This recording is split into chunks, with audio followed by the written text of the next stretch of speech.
Around the world, there are many territories vying for independence and international recognition.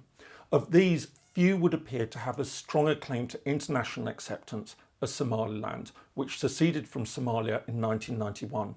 By all accounts, it meets all the main criteria for statehood. It also enjoys considerable international sympathy, and yet, after 3 decades, it remains completely unrecognised. In this video, I'm going to take a look at why it has faced such an uphill battle to gain formal international acceptance and consider whether this could change.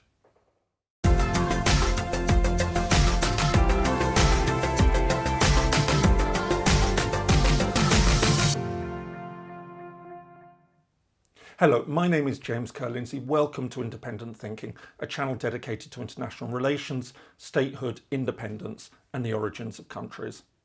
Somaliland has emerged as one of the most interesting cases of secession in modern international politics. Lying in the Horn of Africa on the coast of the Gulf of Aden, it has effectively existed as a fully independent entity for the past 30 years. And yet, while it maintains strong relations with a number of countries, all its efforts to persuade the international community to recognise it have failed. So why has it faced such a struggle to be accepted? The territory first emerged in the late 19th century when the area fell under British colonial rule, becoming the British Somaliland Protectorate in 1884. This set it apart from neighbouring Italian Somaliland to the east and the south. As Britain retreated from its empire, the decision was made to grant the territory independence, and on the 26th of June 1960, the state of Somaliland came into existence. It was immediately recognised by over 30 countries, including the United Kingdom. However, the new country was short-lived. Just days later, on the 1st of July 1960, the Italian-administered Trust Territory of Somaliland became independent and the two countries officially merged to form the Somali Republic. Despite the initial jubilation at unification, it quickly became an unhappy relationship. In 1961, a new constitution was passed, despite having been opposed by Somaliland voters, that effectively downgraded Somaliland by making it an autonomous province of the Republic. In the years that followed, this resentment grew as Somaliland became increasingly marginalised by the Somali central government in Mogadishu. This sense of alienation increased after Somalia fell under the dictatorial rule of General Siad Barre following a coup in 1969. In the late 1980s, the central government viciously put down an uprising in Somaliland, resulting in the deaths of many tens of thousands and the heavy bombing of the province's capital, Hargeisa. In January 1991, Barre finally was overthrown by clan forces from across the country, including Somaliland. However, rather than usher in a new period of stability, it instead led to a civil war in the south of the country. As the rest of Somalia descended into conflict and anarchy following the collapse of the central government in Mogadishu, Somaliland seized its opportunity to break away. On the 18th of May 1991, it unilaterally declared independence, or, as the leaders in Somaliland would say, it reclaimed its independence. In the 3 decades since it seceded from Somalia, Somaliland has managed to consolidate its position, so much so that it is now widely accepted that it meets the criteria for statehood laid down by the Montevideo Convention. For a start, it has a defined territory. However, it's worth pointing out that the situation is complicated by an ongoing boundary dispute with neighbouring Puntland, an autonomous province of Somalia to its east. On top of this, a secessionist movement has emerged in eastern Somaliland that seeks to break away and unite with Somalia, albeit as a separate entity from Puntland. Notwithstanding this rather confusing situation, Somaliland nevertheless meets the territorial requirements for statehood. Secondly, it also clearly has a settled population. According to most recent estimates, the current population of Somaliland is in the region of 3.5 to 4 million people. Thirdly, it has a government. Indeed, this is one of its key selling points. In stark contrast to the political chaos that has existed in Somalia for much of the past 30 years, Somaliland has long been a bastion of calm and stability. Crucially, its government is also fully independent. There's no suspicion that it's merely a proxy for another power. On the fourth criteria, the ability to enter into relations with other states, the situation is especially interesting. Somaliland enjoys greater international acceptance than many other wholly unrecognised states. As well as enjoying good relations with its neighbours, it has established representative offices in the United States, as well as a number of European and African countries. Although it has to be stressed that these actually have no formal diplomatic status. Interestingly, it has particularly close ties to Britain. As well as providing aid to Somaliland, British officials often meet with Somaliland leaders both in London and in Hargeisa. Perhaps the most significant of these meetings came in January 2019, when Gavin Williamson, the then British Defence Secretary, paid an official visit to Somaliland and met with the President, the Foreign and Defence Ministers, as well as senior members of the Somaliland Armed Forces. However, balanced against this, London continues to insist that it does in fact recognise the territorial integrity of Somalia. On top of all this, Somaliland also maintains many of the other trappings of statehood, including its own flag, its own currency, and of course its own armed forces. It even enjoys direct flights to neighbouring countries such as Ethiopia, Kenya, and even Dubai, making it actually relatively accessible. So why hasn't it been recognised? In truth, and somewhat paradoxically, it's actually both easy and hard to explain. One thing that's worth highlighting from the start is that its previous independence actually tends to have little bearing on the discussion in any formal sense.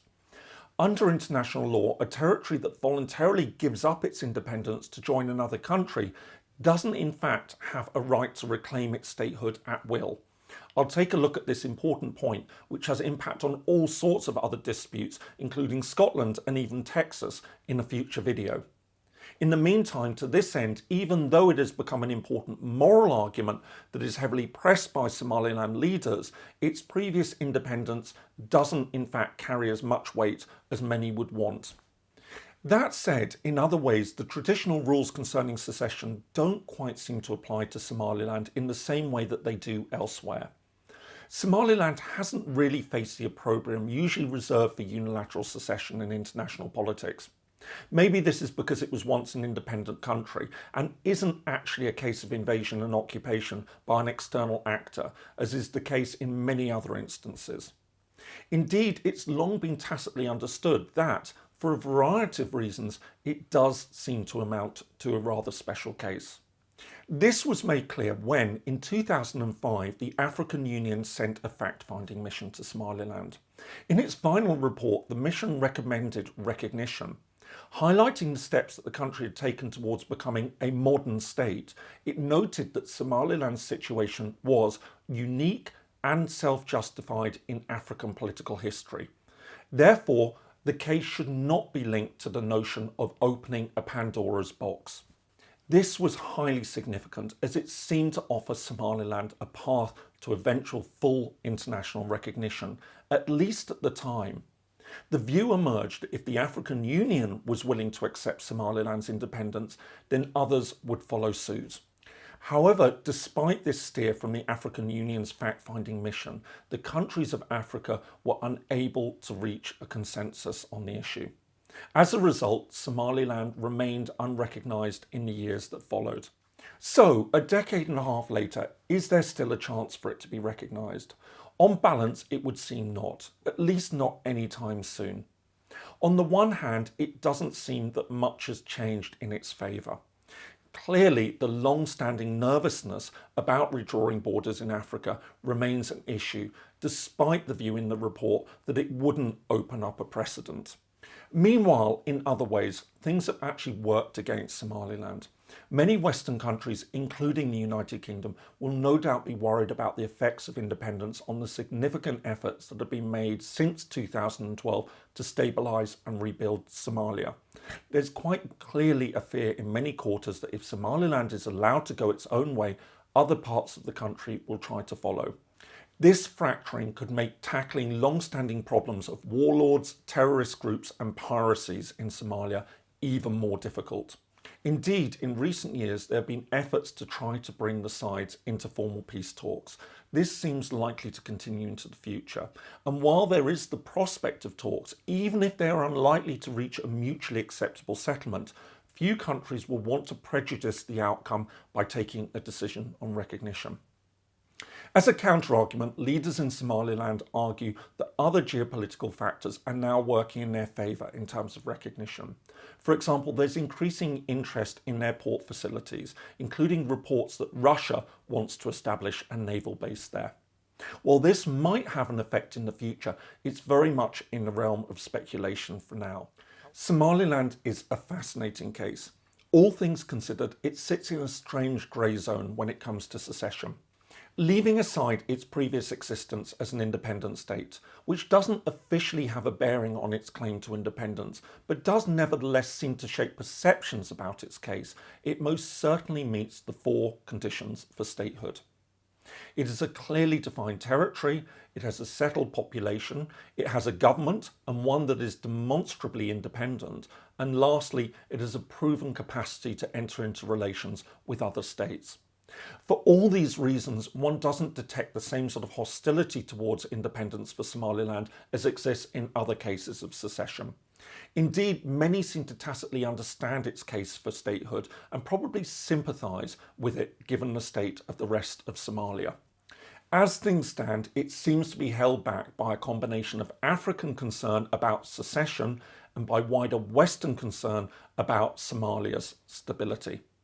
Ultimately, Somaliland's biggest problem has not been strong opposition to its existence as an independent state, as is the case in many other examples of secession. Instead, as is highlighted by its engagement with the outside world, its real problem has been international concern about the implications of formally recognising that independence. If you found that interesting, here are some other videos on other disputes that you might find interesting. And please do like, subscribe and share the video if you enjoyed it, as it does help the channel. Many thanks for watching and see you again soon.